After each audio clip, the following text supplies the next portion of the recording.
Hello, in this video we'll discuss BA first semester SAP 2024 question paper.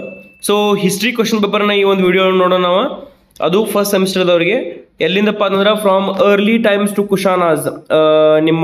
ನಿಮ್ಮ ಒಂದು ಸಿಲೆಬಸ್ಗೆ early times ಇಂದ ಹಿಡಿದು ಕುಶಾನಾಸ್ವರೆಗೆ ಎಲ್ಲ ಟಾಪಿಕನ್ನು ಕವರ್ ಮಾಡಬೇಕು. ಸೊ ಆ ಎಲ್ಲ ಟಾಪಿಕ್ ಮೇಲಿಂದ ಇಂಪಾರ್ಟೆಂಟ್ ಕ್ವಶನ್ಸ್ ಮತ್ತು ಮಾಡೆಲ್ ಕ್ವಶನ್ ಪೇಪರ್ನ ರೆಡಿ ಮಾಡಿದ್ದೀನಿ. ಮಾಡೆಲ್ ಕ್ವಶನ್ ಪೇಪರ್ ಅಂತೂ ನಿಮ್ಮ ಸಿಲೆಬಸ್ ಒಳಗೆ ಆಲ್ರೆಡಿ ಐತಿ, ಅದನ್ನು ನೀವು ನೋಡ್ಬೋದು ರೀ. ಅದ ಸಿಲೆಬಸ್ ಒಳಗಿಂದ ನಿಮಗೆ ಯಾವ ರೀತಿ ಐತೆ ಅಂತ ಹೇಳಿ ಇಲ್ಲಿ ನಿಮ್ಗೆ ಕೊಟ್ಟೇನಿ. ಸೊ ಮೊದಲು ನೋಡ್ರಿ, ಕ್ವಶನ್ ಪೇಪರ್ ಪ್ಯಾಟರ್ನ್ ಯಾವ ಟೈಪ್ ಇರುತ್ತೆ ಅಂತ ಹೇಳಿ, ಮಾಡೆಲ್ ಕ್ವಶನ್ ಪೇಪರ್ ಅಥವಾ question paper pattern actually. So right short notes on any two of the following 5x2. So 5 ಏನಪ್ಪ ನಾನು ಟೋಟಲ್ ನಿಮ್ಗೆ 4 ಕ್ವಶನ್ ಕೊಟ್ಟಿರ್ತಾರ. ಅದ್ರೊಳಗೆ ನೀವು 2 ಅವರ ಬರಿಬೇಕು. ನೀವು ಒಂದು ಕ್ವಶನಿಗೆ 5 ಮಾರ್ಕ್ಸ್ ರೀ. ಸೊ 5x2 ಅಂದ್ರೆ 10 ಮಾರ್ಕ್ಸ್ ನಿಮ್ಗೆ ಇಲ್ಲಿ ಬರ್ತಾವ. ಸೊ 5 ಮಾರ್ಕ್ಸ್ ನೀವು ಕ್ವಶನ್ಸ್ ಎಷ್ಟು ಬರಿಬೇಕು, ನೀವು 2 ಬರಿಬೇಕು. 4 ಕ್ವಶನ್ ಕೇಳಿರ್ತಾರ, 2 ಬರಿಬೇಕು. ಆಮೇಲೆ ಇನ್ನು ಸೆಕ್ಷನ್ ಬಿ ಒಳಗೆ ನೋಡ್ರಿ, ಟೋಟಲ್ ನಿಮಗೆ 3 ಸೆಕ್ಷನ್ಸ್ ಇರ್ತಾವೆ. Section A, section B and section C. So section B ಒಳಗೆ ನೋಡ್ರಿ, answer any 6 of the following. ಈ 6 ಕ್ವಶನ್ಸ್ಗಳು ಹೆಂಗಪ್ಪ ಅಂತಂದ್ರೆ 10 ಮಾರ್ಕ್ಸ್ಗೆ ಇರ್ತಾವ. 10 × 6 = 60. 10 ಏನಂದ್ರೆ ಏನು, 10 ಮಾರ್ಕ್ಸ್ಗೆ 6 ಕ್ವಶನ್ಗಳು 60 ಮಾರ್ಕ್ಸ್ ಅದಾವ ರೀ. ಸೊ ಟೋಟಲ್ ಎಷ್ಟು ಬಂದ ನಿಮ್ಗೆ ಇಲ್ಲಿ ಒನ್ಸ್ ಅಗೇನ್ ನೀವು ವಿಲ್ ಗೆಟ್ ಆಪ್ಷನ್ಸ್ ಬರ್ತದೆ ನಿಮ್ಗೆ. 8ರೊಳಗೇನು ಒಂದು 6 ಬರಿಬೇಕು ನೀವು. ನೋಡ್ರಿ 5, 6, 7, 8, 9, 10, 11, 12 ಕೇಳಿದಾರೆ. ಸೊ ಅದ್ರೊಳಗೇನು 6 ಕ್ವಶನ್ಸ್ ನೀವು ಬರಿಬೇಕು. ಇನ್ನು ಸೆಕ್ಷನ್ ಸಿ ಒಳಗೆ ನೋಡ್ರಿ, ಇನ್ನು section C map question is compulsory. 4 + 6 = 10. So map questions ಹೆಂಗಪ್ಪ ಅಂತಂದ್ರೆ ಟೋಟಲ್ ನಿಮ್ಗೆ 4 + 6 = 10 ಅಂತ ಹೇಳಿ ಕೊಟ್ಟಾರ. ಮ್ಯಾಪ್ ನಿಮಗೆ ಆಲ್ರೆಡಿ ಸರ್ಗಳು ಹಿಡಿತಾರೆ. ಇಂಪಾರ್ಟೆಂಟ್ ಯಾವ ಜಾಗಗಳು ಎಲ್ಲೆಲ್ಲಿ ಬರ್ತಾವ ಅಂತ ಹೇಳಿ ಅದನ್ನು ನೀವು ಮಾರ್ಕ್ ಮಾಡಿರ್ಬೇಕಾಗಿರ್ತೈತಿ. ಆಮೇಲೆ ಅದ್ರ ಇಂಪಾರ್ಟೆನ್ಸ್ ಏನಂತ ಹೇಳಿ ನೀವು ಎಕ್ಸಾಮ್ ಒಳಗೆ ಬರೀಬೇಕಾಗಿರ್ತೈತಿ. ಸೊ ಆ ಮ್ಯಾಪ್ ಅಂತ ನಿಮಗೆ ಆಲ್ರೆಡಿ ಕೊಟ್ಟಿರ್ತಾರೆ. ಅದ್ರೊಳಗೆ ಇಂಪಾರ್ಟೆಂಟ್ ಯಾವ ಟಿಕ್ ಮಾಡಿ ನೀವು ಬರಿಬೋದು ಅದನ್ನು. So map question section C ಅಂದ್ರೆ ನಿಮ್ಮ ಒಂದು ಕ್ವಶನ್ ಪೇಪರ್ ಅಥವಾ ನಿಮ್ಮ ಸಿಲೆಬಸ್ ಒಳಗನ ಮ್ಯಾಪ್ ಪರ್ಪಸ್ನ ಸಪ್ರೇಟ್ ಕೊಟ್ಟಾರ್ರಿ. ಓಕೆ, ಸಿಲೆಬಸ್ ಒಳಗೆ ಐತೆ, ಫ್ರೇಮ್ ಐತದು. ಸೊ ಅದನ್ನು ನೀವು ನೋಡ್ಬೋದು. ಸೊ ಮ್ಯಾಪ್ ಕ್ವಶನ್ಸ್ ನಿಮ್ಗೆ ಯಾವ ಇಂಪಾರ್ಟೆಂಟ್ ಅಂತ ಹೇಳಿ ಇಲ್ಲಿ ಕೊಟ್ಟೆ ನಾನು ಆಲ್ರೆಡಿ. ಸೊ ಮೊದಲು ನೋಡ್ರಿ, important questions. Yes, important questions from all topics. ಎಲ್ಲ ಟಾಪಿಕ್ ಮೇಲೆ ಏನಪ್ಪ ಅಂತಂದ್ರೆ ಇಂಪಾರ್ಟೆಂಟ್ ಕ್ವಶನ್ಸನ್ನ ಕೊಟ್ಟೇನಿ. ಸೊ ನೀವು ಯೂಟ್ಯೂಬ್ ಮೇಲೆ ಯಾವುದೋ ನಿಮ್ಗೆ ಬೇಕಾಗಿತ್ತು ವಿಡಿಯೋ ಅಂತಂದ್ರೆ ಅಜಿತ್ ಕರ್ಕರ್ನ ಸರ್ಚ್ ಮಾಡಿರಿ. ಯಾವುದೋ ಅಂದ್ರೆ ಯಾವುದೋ ಅಲ್ಲ, ಸಿಲೆಬಸ್ ಓರಿಯೆಂಟೆಡ್ ಯಾವ್ದು ಮಾಡಿದ್ರೆ ಅದು ನಿಮಗೆ ಸಿಗ್ಬೋದು. ಅಜಿತ್ ಕರ್ಕರ್ ಅಂತ ಹೇಳಿ ಸರ್ಚ್ ಮಾಡಿರಿ, ಚಾನಲ್ಗೆ ಹೋಗ್ರಿ. ನಿಮ್ಗೆ ಯಾವ ವಿಡಿಯೋ ಬೇಕು ನಿಮ್ಮ ಯೂನಿವರ್ಸಿಟಿಗೆ ಬಂದ್ರೆ ಬರಬಹುದು. ನೋಡಿರಿ ವಿಡಿಯೋನ. ಮೋಸ್ಟ್ ಪ್ರಾಬಬ್ಲಿ ಇಂಗ್ಲೀಷ್ ವಿಡಿಯೋಸ್ ಜಾಸ್ತಿ ಇರ್ತಾವೆ. ಎಸ್, ಇನ್ನು unit number 1 reconstructing early Indian history. So ಮೊದಲೇ ಯೂನಿಟ್ ನಿಮ್ಗೆ ಯಾವ್ದಿಪ್ಪ ಅಂತಂದ್ರೆ reconstructing early Indian history. So ಅದ್ರೊಳಗೆ ಬರುವಂಥ 10 ಮಾರ್ಕ್ಸ್ ಕ್ವಶನ್ಸ್ ಯಾವ ಇರ್ಬೋದು. Discuss the geographical features of India and their impact on Indian history. So discuss the geographical features of India and their impact of Indian history. So geographical features ಯಾವ ಭಾರತದ, ಆಮೇಲೆ ಆ ಥರದ ಒಂದು ಪ್ರಭಾವ ಒಂದು ಹಿಸ್ಟ್ರಿ ಮೇಲೆ ಅಂದ್ರೆ ಇಂಡಿಯನ್ ಹಿಸ್ಟ್ರಿ ಮೇಲೆ ಯಾವ ರೀತಿ ಬಿತ್ತು ಅಂತ ಹೇಳಿ ಕ್ವಶನ್ ರೀ. ನಿಮ್ಗೆ ಹಿಸ್ಟ್ರಿ ಇದು ಹೆಂಗಿರ್ತದೆ ಅಂದ್ರೆ question paper English as well as Kannada ಒಳಗೆ ಕೊಟ್ಟಿರ್ತಾರೆ. You can just see. Analyse the significance of archaeological and literary sources in reconstructing early Indian history. So ಎರಡನೇ ಕ್ವಶನ್ ಏನಿದ್ರಿ, analyse the significance of archaeology and literary sources in reconstruction of early history. So ಇವು ಏನಪ್ಪ ಅಂತಂದ್ರೆ 10 marks ಕ್ವಶನ್ನ unit number 1 ಒಳಗಿಂದ. ಇನ್ನು 5 marks questions ಯಾವ ರೀತಿ ಬರ್ತಾವೆ ನೋಡ್ರಿ. How did India's geographical feature shape it's history. Differentiate between archaeological and literary sources with example. ಹಿಂಗೆ ಬರ್ಬೋದು. ಇವ ಕ್ವಶನ್ಸ್ ಬರ್ತಾವತ್ತಂದಲ್ಲ, ಹಿಂಗೆ ಬರ್ಬೋದು ರೀ. ಈ ರೀತಿ ಕ್ವಶನ್ಸ್ ಬರ್ತಾವಂದಂಗೆ. ದೀಸ್ ಆರ್ ಮಾಡೆಲ್, ನೆನ್ಪಿಟ್ಕೋರಿ, these are model question paper. Okay, they are not the final. ಇವ ಫೈನಲ್ ಅಲ್ಲ, ಇವು ಜಸ್ಟ್ ಏನಪ್ಪ ಅಂತಂದ್ರೆ ಮಾಡೆಲ್ ಕ್ವಶನ್ ಪೇಪರ್ಸ್ ಇದಾವ. Next unit number 2 stone age and culture. So stone age culture ಹೆಂಗಿತ್ತು, stone age culture ಏನು ಅನ್ನೋದ್ರ ಬಗ್ಗೆ ಕ್ವಶನ್ಸ್ ಅದಾವ ಆ ಯೂನಿಟ್ ನಂಬರ್ 2 ಒಳಗೆ. Explain the main features and important sites of palaeolithic age in India. So palaeolithic age ಅದರ main features ಏನು, ಆಮೇಲೆ ಆ ಪ್ಯಾಲೋಲಿಥಿಕ್ ಸೈಟ್ಸ್ ಯಾವ್ದಾವ, ಹರಪ್ಪ ಮೊಹೆಂಜೊದರೋ ಯಾವ ಬರ್ತಾವೆ ನೋಡ್ರಿ ಅವತ್ರೊಳಗೆ ಹೇಳ್ಬೋದು. Next compare and contrast the Neolithic and megalithic ages in terms of features and sites. So compare ಮಾಡಿರಿ Neolithic ಮತ್ತು ಮೆಗಾಲಿಥಿಕ್ ಒಳಗೆ ಒಂದು ಫೀಚರ್ಸ್ ಯಾವ್ದವ, ಸೈಟ್ಸ್ ಏನದಾವ. ಫೀಚರ್ಸ್ ಅಂದ್ರೆ ನಿಯೋಲಿಥಿಕ್ ಒಳಗೆ ಯಾವ ರೀತಿ ಇತ್ತು, ಆಮೇಲೆ ಮೆಗಾಲಿಥಿಕ್ ಒಳಗೆ ಯಾವ ರೀತಿ ಆಯಿತು, ಇಂಪಾರ್ಟೆಂಟ್ ಸೈಟ್ಸ್ ಯಾವ, ಇಂಪಾರ್ಟೆಂಟ್ ಸೈಟ್ಸ್ ಯಾವ ಅನ್ನೋದು ನೀವು ನೋಡ್ಕೋಬೇಕಲ್ಲಿ. ಓಕೆ, ಇದು ಮ್ಯಾಪ್ ಒಳಗೆ ಈ ಟೈಪ್ ಬರ್ತಾವೆ, ನೆನ್ಪಿಟ್ಕೊರಿ ನೀವು. ಇನ್ನು 5 ಮಾರ್ಕ್ಸ್ ಕ್ವಶನ್ಸ್ ನೋಡ್ರಿ ಯಾವ್ದವ.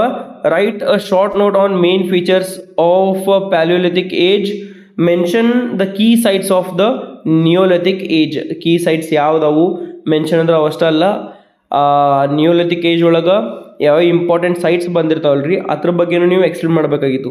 ಓಕೆ, ಎಕ್ಸ್ಪ್ಲೇನ್ ಅಂದರೆ ಏನು ಮಾಡ್ತಾರೆ ನೀವು, ಅಲ್ಲಿ ಏನೆಲ್ಲ ಇತ್ತು, ಆಮೇಲೆ ವ್ಯಾಪಾರ ಆಗಿರ್ಬೋದು. ಸೊ ನೀವು ಓದಿರ್ತಾರೆ ಆಲ್ರೆಡಿ. ಸೊ ಅದ್ರ ಯಾವ್ಯಾವ ಇಂಪಾರ್ಟೆಂಟ್ ಕ್ವಶನ್ಸ್ ಬರ್ತಾವ್ರೆ ನೀವು ಇಂಪಾರ್ಟೆಂಟ್ ಟಾಪಿಕ್ಸ್ ಮೆನ್ಷನ್ ಮಾಡ್ಕೊಂಡು ನೋಡ್ರಿ.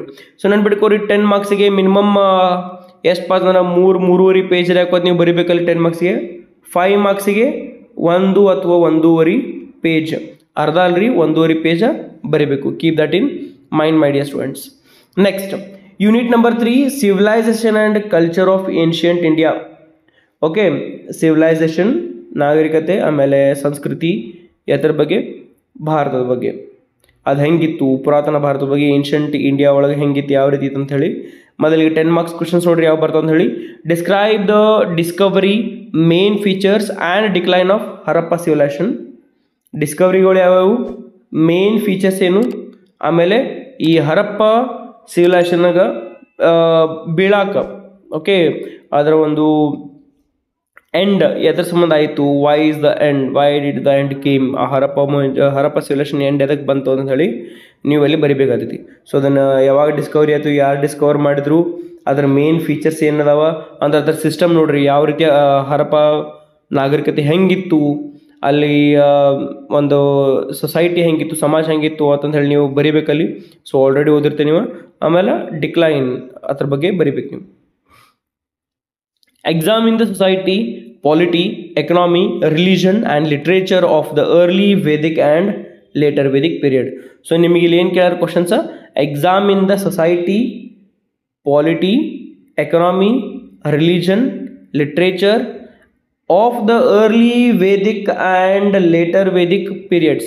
So early Vedic ಮತ್ತು ಲೇಟರ್ ವೇದಿಕ್ ಪೀರಿಯಡ್ದ ಈ ಸೊಸೈಟಿ ಆಗಿರ್ಬೋದು, ಪಾಲಿಟಿ, ಎಕನಾಮಿ, ರಿಲಿಜನ್ ಹೆಂಗಿತ್ತು, ಆಮೇಲೆ ಸಾಹಿತ್ಯ ಹೆಂಗಿತ್ತು ಅನ್ನೋದ್ರ ಬಗ್ಗೆ ನೀವು ಬರಿಬೇಕು ಕ್ವಶನ್. ಆಮೇಲೆ ಮತ್ತು ನೋಡ್ರಿ 10 ಮಾರ್ಕ್ಸ್ ಕ್ವಶನ್ಸ್ ಹೇಳತ್ತಾನೆ ನಿಮಗೆ. ಇನ್ನೊಂದು 3rd ಕ್ವಶನ್ ಆ್ಯಡ್ ಆಗಿದೆ ನೋಡ್ರಿ. Discuss the contribution of Mahavira and Gautam Buddha to Jainism and Buddhism respectively. So Buddhism ಮತ್ತು ಜೈನಿಸಮ್ದ ಕಾಂಟ್ರಿಬ್ಯೂಷನ್ ಇದ್ದು ಅಂತಂದು ಹೇಳಿ, ಮಹಾವೀರ ಮತ್ತು ಬುದ್ಧನ ಒಂದು ಕಾಂಟ್ರಿಬ್ಯೂಷನ್. ಸೊ ಮಹಾವೀರ ಅವ್ರದ್ದು ಜೈನಿಸಮ್ ಬರ್ತೈತಿ, ಗೌತಮ್ ಬುದ್ಧನ ಬುದ್ಧಿಸಮ್, ನೆನಪಿಟ್ಕೋರೋದನ್ನ. ಸೊ ಅವರು ಒಂದು ಕಾಂಟ್ರಿಬ್ಯೂಷನ್ಸ್ ಏನಿದ್ದು ಅನ್ನೋದ್ರ ಬಗ್ಗೆ ನೀವು ಅಲ್ಲಿ ಬರಿಬೇಕು. ಸೊ ಇದು 10 ಮಾರ್ಕ್ಸಿಗೆ ಕೇಳ್ಬೋದು, ಅಥವಾ ನಿಮಗೆ 10 ಮಾರ್ಕ್ಸಿಗೆ ಬರೀ ಗೌತಮ್ ಬುದ್ಧ ಮತ್ತು ಬೌದ್ಧಿಸಮ್ ಕೇಳ್ಬೋದು, ಮಹಾವೀರ ಮತ್ತು ಜೈನಿಸಮ್. ಸೊ ನೆನಪಿಟ್ಕೋರ ಇಲ್ಲಿ ಏನೇನು ಕ್ವಶನ್ಸ್ ಕೊಟ್ಟಿರ್ತಾರಲ್ಲ ಇವನ್ನ ಸ್ವಲ್ಪ ತಿರುವಾಡಿ ಟ್ವಿಸ್ಟ್ ಮಾಡಿ ಕೊಟ್ಟಿರ್ತಾರೆ, ಬೇರೆ ಏನಿರಂಗಿಲ್ಲ. ಅಂದರೆ ನೀವೆಲ್ಲನೂ ಓದ್ಬೇಕಂದಂಗನ, ಎಲ್ಲನೂ ಇಂಪಾರ್ಟೆಂಟ್ ಇದ್ದಂಗನ. ಸುಮ್ಮ ಅಲ್ಲಿ ಮಾಡಲ್ ಕ್ವಶನ್ ಬರ್ ಕಳಿಸಿರಿ ಅಂತ ಹೇಳ್ತಾರೆ, ಹೆದರ್ತಾರೆ ನೀವು. ಓದ್ಕೋರಿ ಸರಿಯಾಗಿ, ಆಟೋಮೆಟಿಕ್ಲಿ ನಿಮ್ಗೆ ಎಲ್ಲ ಗೊತ್ತಾಗ್ಬಿಡ್ತಾವೆ. ಇನ್ನು 5 ಮಾರ್ಕ್ಸ್ ಕ್ವಶನ್ಸ್ ನೋಡ್ರಿ ಯಾವುದಪ್ಪ ಅಂತಂದ್ರೆ, what were the main features of Harappa civilisation, Harappa ನಾಗರಿಕತೆದ ಮೇನ್ ಫೀಚರ್ಸ್ ಏನಿದೆ ಅಂತ ಹೇಳಿ. Highlight the difference between early Vedic and later Vedic societies. ಆಮೇಲೆ briefly explain the rise and significance of Mahajanapadas. So ಮಹಾಜನಪದಗಳ ಒಂದು ಸಿಗ್ನಿಫಿಕೆನ್ಸ್ ಏನೇನಿದಾವ ಅಂತಂದು ಹೇಳಿ. ಹರಪ್ಪ ಸಿವಿಲೈಸೇಷನ್ ಆಯಿತು, ವೇದಿಕ್ ಸೊಸೈಟೀಸ, ಅರ್ಲಿ ಮತ್ತು ವೇದಿಕ್ ಎರಡೂ ಕ್ವಶನ್ಸ ಕೊಟ್ಟಿದ್ದೇನೆ ಇಲ್ಲಿ ನಿಮಗೆ. ಸೊ ಯಾವನೂ ಬಿಟ್ಟಿಲ್ಲ. ಸೊ ಯಾವ ಒಂದು ಇವು ಎಲ್ಲನೂ ಇಂಪಾರ್ಟೆಂಟ್ ಅಂತ ಹೇಳಿ ಕನ್ಸಿಡರ್ ಮಾಡಿ ಕ್ವಶನ್ಸ್ನ ಫ್ರೇಮ್ ಮಾಡೀನಿ. ನಾನು ಬಿಡ್ಕೋರಿ ಇದೇ ರೀತಿಯ ಒಂದು ಕ್ವಶನ್ಸ್ ಬರಬಹುದು ಎಕ್ಸಾಮ್ ಒಳಗೆ, ಆದ್ರೆ ಟಾಪಿಕ್ಸ್ ಮಾತ್ರ ಎಲ್ಲನೂ ಕವರ್ ಮಾಡೇನಿ. Okay, each and every topic has been covered. ಆಮೇಲೆ ಎಲ್ಲ ಕ್ವಶನ್ಸ್ನೂ ಬಂದವು, ಎಲ್ಲ ಟಾಪಿಕ್ ಮೇಲೆ ಎಲ್ಲ ಕ್ವಶನ್ಸ್ನೂ ಬಂದವು. ಸೊ ಇದ್ರೊಳಗೂ ಸ್ವಲ್ಪ ಚೇಂಜಸ್ ಮಾಡಿ ಕೇಳಿರ್ತಾರೆ, ನೀವು ಬೇಕಾರೆ ಹೇಳ್ರಿ ನಮಗೆ ಎಕ್ಸಾಮ್ ಓದ್ಕೊಳ್ಳಿ ಕಮೆಂಟ್ ಮಾಡ್ಬೇಕಾದ್ರೆ ಹೇಳ್ಬೋದು. ಏನು unit number 4, Greek invasion and kingdoms of northern India. Greek invasion ಮತ್ತು ಇನ್ವೇಷನ್ಸ್ ಹೆಂಗದು ಅಂತಂದು ಹೇಳಿ. Evaluate the causes, course and impacts of Alexander's invasion of India. Trace the contribution of Ashoka to the spread of Dhamma and the development of Mauryan art and architecture. Discuss Kanishka's role in the spread of Buddhism and the artistic contribution of Kushanas. ನೋಡ್ರಿ ಅಲೆಕ್ಸಾಂಡರ್ನ ಒಂದು ಇಂಡಿಯಾಗೆ ಬಂದಾಗ ಅವನು invasion ಬಗ್ಗೆ ಬರೀ ಅಂತ ಹೇಳ್ಕೊಟ್ರ.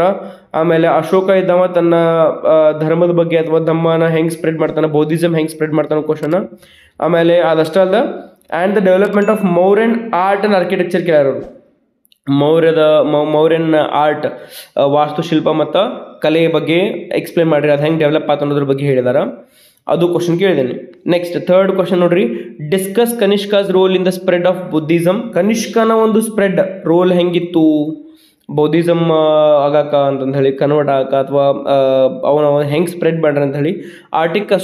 Artistic contribution of the Kushanas. So artistic contribution ಏನಿದಾವ ಅಂತಂದು ಹೇಳಿ ಕೇಳಿದಾರ. ಸೊ ಮೈ ಡಿಯರ್ ಸ್ಟೂಡೆಂಟ್ಸ್, ನಾ ಮೋಸ್ಟ್ ಪ್ರಾಬಲಿ ಇಂಗ್ಲೀಷ್ ವೀಡಿಯೋಸ್ ಮಾಡಿರ್ತೀನಿ, ಹಿಸ್ಟ್ರಿ ವೀಡಿಯೋ ಮಾಡಿರಂಗಿಲ್ಲ. ಭಾಳ ಜನ ಹುಡುಗರು ರಿಕ್ವೆಸ್ಟ್ ಮಾಡ್ಕೊಂಡ್ರೆ ಅಂತಲೇ ಹಿಸ್ಟ್ರಿ ವೀಡಿಯೋ ಮಾಡೀನಿ. ಹಂಗಂತಂದು ಹೇಳಿ ಇವು ಏನು ನಿಮಗೆ ಹೇಳಲ್ಲ ಕ್ವಶನ್ಸ್ 100% ಇವು ಭಾಳ ಇಂಪಾರ್ಟೆಂಟ್ ರೀ. ಹಿಂಗೆ ಬರ್ತಾವೆ ಕ್ವಶನ್ಸ್, ಏನು ಬೇರೆ ಏನು ಚೇಂಜಸ್ ಇರಂಗಿಲ್ಲ ಅಲ್ಲಿ, ನೀವು ನೋಡ್ಕೊತ ಹೋಗಿರ್ಬೇಕಾರ. ಓಕೆ, ನನಗೇನು ಹಿಂಗೆ ನಿಮ್ಗೆ ತಪ್ಪು ಕೊಡ್ಬೇಕಂತಿಲ್ಲ, ನನ್ನ ಕಡೆಯಿಂದ 100% ಕೊಟ್ಟಿದ್ದೀನಿ. ಸೊ ನೀವು ಚಲೋ ಓದ್ಕೊಂಡು ಹೋಗ್ರಿ ಎಕ್ಸಾಮಿಗೆ. ಈ ಟೈಪ್ ಬರ್ಬೋದು ಕ್ವಶನ್ಸ್ ಅಂತಂದು ಹೇಳತ್ತೆ ನಾನು, ಇವಾಗ ಬರ್ತಾವ ಅಂತಂದಲ್ಲ, ಅದು 100% ಹಿಂಗೆ ಇದೇ ರೀತಿ ಇರ್ತಾವೆ. ಆಮೇಲೆ ಬಹಳಷ್ಟು ಕ್ವಶನ್ಸ್ ರಿಪೀಟ್ನು ಆಗಬಹುದು. What were the impacts of Alexander's invasion in India. So ಇವು 5 ಮಾರ್ಕ್ಸ್ ಕ್ವಶನ್ಸ್ ನೆನ್ಪಿಟ್ಕೋರಿ. ಅಲೆಕ್ಸಾಂಡರ್ನ ಇನ್ವೇಷನ್ಸ್ ಏನದಾವ. Write a short note on Ashoka's inscription. Mention the architectural contribution of Kushanas. ಇವ 5 ಮಾರ್ಕ್ಸಿಗೆ. ಇನ್ನು ನೆಕ್ಸ್ಟ್ ನಿಮ್ಗೆ ಅಷ್ಟು ಟಾಪಿಕ್ ಒಳಗಿಂದ 10 ಮತ್ತು 5 ಮಾರ್ಕ್ಸ್ ಕ್ವಶನ್ಸ್ ಕೊಟ್ಟಿದ್ದೀನಿ. ಇನ್ನು ಮ್ಯಾಪ್ ಒಳಗಿಂದ ನೋಡ್ರಿ, ಮ್ಯಾಪ್ ಒಳಗೆ ಯಾವ್ಯಾವ ಬರ್ತಾವ ಅಂತ ಹೇಳಿ ನೆನ್ಪಿಟ್ಕೋರಿ. Map topic unit number 5 map topic my dear students. So 10 marks question ನೋಡ್ರಿ. Illustrate the extent of Harappan civilisation. Mark important sites on the map. So illustrate ಏನು ಇಲುಸ್ಟ್ರೇಟ್ ಮಾಡ್ಯಾರ ಅಂದ್ರೆ ಏನು ಮೂಡಿಸಂದ್ರಲ್ಲಿ ಹರಪ್ಪನ್ ಸಿವಿಲೈಸೇಷನ್ ಹೆಂಗಿತ್ತು ಅಂತ ಹೇಳಿ ಅದನ್ನು ಮಾರ್ಕ್ ಮಾಡಿರಿ ಎಷ್ಟಿತ್ತು ಅಂತ ಹೇಳಿ. ಆಮೇಲೆ ಇಂಪಾರ್ಟೆಂಟ್ ಸೈಟ್ಸ್ ಯಾವ್ದಾವ ಅದನ್ನೇನು ಮಾಡಿರಿ ನೀವು ಮಾರ್ಕ್ ಮಾಡಿರಿ. ಹರಪ್ಪ ಆಗಿರ್ಬೋದು, ಮೊಹಂಜೊದರೋ ಆಗಿರ್ಬೋದು, ಎಲ್ಲಿ ಬರ್ತಾವ, ಸಿಂಧು ರಿವರ್ ಆಗಿರ್ಬೋದು. So you can just check it out. ನಿಮ್ಗೆ ಸಿಲೆಬಸ್ ನಿಮ್ಮ ಟೀಚರ್ಸ್ ಕಲಿಸಿರ್ತಾರೆ, ಅದನ್ನ ನೀವು ನೋಡ್ಬೋದು ಅಲ್ಲಿ. ಓಕೆ, ಇನ್ನು next locate and describe the significance of Ashokan inscription on map. ಅಶೋಕನ ಒಂದು ಇನ್ಸ್ಕ್ರಿಪ್ಷನ್ಸ್ ಎಲ್ಲಿದಾವ ಅಂತಂದು ಹೇಳಿ, ಯಾವ್ಯಾವ ಜಾಗದೊಳಗೆ ಇನ್ಸ್ಕ್ರಿಪ್ಷನ್ಸ್ ಅದಾವ, ಎಲ್ಲಿದಾವ ಅಂತಂದು ಹೇಳಿ ನೀವು ಹೇಳ್ಬೋದು, ಶಿಲಾಶಾಸನಗಳು. ನೆಕ್ಸ್ಟ್ 5 ಮಾರ್ಕ್ಸ್ ಕ್ವಶನ್ಸ್ ನೋಡ್ರಿ. ಇದ್ರಾಗೇನು 5 ಮಾರ್ಕ್ಸ್ ಕ್ವಶನ್ ಬರೋಂಗಿಲ್ಲ. ಮೋಸ್ಟ್ ಓವಲ್ ಇದ್ರಾಗ ಡೈರೆಕ್ಟ್ ನಿಮ್ಗೆ 10 ಮಾರ್ಕ್ಸ್ ಕ್ವಶನ್ ಕೇಳಿದಾರೆ 4 into 6. ಅಂದ್ರೂ 5 ಮಾರ್ಕ್ಸ್ದು ಇರ್ಬೋದು. ಒಟ್ಟು ನೆನ್ಪಿಟ್ಕೋರಿ, ಹರಪ್ಪ ಸಿವಿಲೈಸೇಷನ್ ಬಗ್ಗೆ ಮತ್ತು ಅಶೋಕನ್ ಇನ್ಸ್ಕ್ರಿಪ್ಷನ್ಸ್ ಅವು ಎರಡದ್ರ ಮೇಲೆ ಕೇಳೋರ. ಸೈಟ್ಸನ್ನ ನೆನ್ಪಿಟ್ಕೊಂಡು ಹೋಗ್ರಿ ಮೈ ಡಿಯರ್ ಸ್ಟೂಡೆಂಟ್ಸ್, ಭಾಳಷ್ಟು ಈಸಿ ಐತಿ. ಇದಂತೂ ನಿಮಗೆ ಫಿಕ್ಸ್ ಕ್ವಶನ್. ಇದು ಯಾವುದು 10 ಮಾರ್ಕ್ಸ್ ನಿಮ್ಮ ಕಿಶದೊಳಗೆ ಇದ್ದಂಗೆ ಆಲ್ರೆಡಿ. ಯಾಕಪ್ಪ ಅಂತಂದ್ರೆ ಮ್ಯಾಪ್ ಒಳಗೆ ಇವು ಕ್ವಶನ್ಸ್ ಬಿಟ್ಟರೆ ಬೇರೆ ಬರೋಂಗಿಲ್ಲ. ನಿಮ್ಮ ಸಿಲೆಬಸ್ ಹರಪ್ಪ ಸಿವಿಲೈಸೇಷನ್ ಮತ್ತು ಅಶೋಕ ಅಂತ ಎರಡೇ ಹೇಳ್ಯಾರ. ಸೊ ಹರಪ್ಪ ಅಂತ ಕೇಳ್ರಿ ಏನು ಹೇಳ್ತಾರೆ, ಇಂಪಾರ್ಟೆಂಟ್ ಸೈಟ್ಸ್ ಕೇಳಿರ್ತಾರೆ ರೀ. ಆಮೇಲೆ ಹರಪ್ಪ ಸಿವಿಲೈಸೇಷನ್ ಎಲ್ಲಿಂದ ಎಲ್ಲಿವರೆಗೂ ಇರ್ತದೆ ಅಂತ ಹೇಳಿ ಮ್ಯಾಪ್ ಒಳಗೆ ನೀವು ಮಾರ್ಕ್ ಮಾಡಬೇಕು. ಇನ್ನು ಅಶೋಕನ ಒಂದು ಸ್ತಂಭಗಳು ಏನಪ್ಪ ಶಿಲಾಶಾಸನಗಳು ಅಥವಾ ಸ್ತಂಭಗಳು ಏನಂತಾರಲ್ಲ ನೀವು, ಸೊ ಅವು ಎಲ್ಲಿದಾವ ಅಂತಂದು ಹೇಳಿ ನೀವು ಮಾರ್ಕ್ ಮಾಡಬೇಕಾಗ್ತೈತಿ, ಯಾವ ಲೊಕೇಶನ್ ಒಳಗೆ ಅದಾವ ಅಂತ ಹೇಳಿ. ಸೊ ಅವನಷ್ಟು ಮಾರ್ಕ್ ಮಾಡಿ ಅದ್ರ ಇಂಪಾರ್ಟೆನ್ಸ್ ಏನು, ಲ್ಯಾಂಗ್ವೇಜ್ ಯಾವುದ್ರೊಳಗಿತ್ತು ಅದ್ರ ಬಗ್ಗೆ ಸ್ವಲ್ಪ ಬರೆದ್ರೆ ಸಾಕು. ನಿಮ್ಗೇನಪ್ಪ ಅಂತಂದ್ರೆ 10 ಮಾರ್ಕ್ಸ್ ಆಲ್ರೆಡಿ ನಿಮ್ಮ ಪಾಕೆಟ್ ಒಳಗೆ ಇದ್ದಂಗೆ. ಎಸ್ ಮೈ ಡಿಯರ್ ಸ್ಟೂಡೆಂಟ್ಸ್, ನಾ ಹೇಳಿದ ವಿಡಿಯೋ ನಿಮ್ಗೆ ಈಗ ಮಾಡಿರೋಂಥ ವಿಡಿಯೋ ನಿಮ್ಗೆ ಲೈಕ್ ಆಗಿತ್ತಪ್ಪ ಅಂತಂದ್ರೆ ಶೇರ್ ಮಾಡಿರಿ ನಿಮ್ಮ ಫ್ರೆಂಡ್ಸ್ ಜೊತೆಗೆ. ಆಮೇಲೆ ನೆಕ್ಸ್ಟ್ ಯಾವ ಒಂದು ಟಾಪಿಕ್ ಮೇಲೆ ನಾನು ಮಾಡ್ಬೇಕಂತ ಹೇಳಿ ಕಮೆಂಟನ್ನು ಮಾಡಿರಿ, ಲೈಕ್ ಕೊಡ್ರಿ ವಿಡಿಯೋಗೆ. ಎಲ್ಲಕ್ಕಿಂತ ಇಂಪಾರ್ಟೆಂಟ್ ಏನಪ್ಪ ಅಂತಂದ್ರೆ ಸಬ್ಸ್ಕ್ರೈಬ್ ಮಾಡಿರಿ. ಸಬ್ಸ್ಕ್ರೈಬ್ ಮಾಡೋದನ್ನು ಮರಕ್ಕೆ ಹೋಗ್ಬೇಡ್ರಿ. Thank you very much my dear students. See you all in the next video.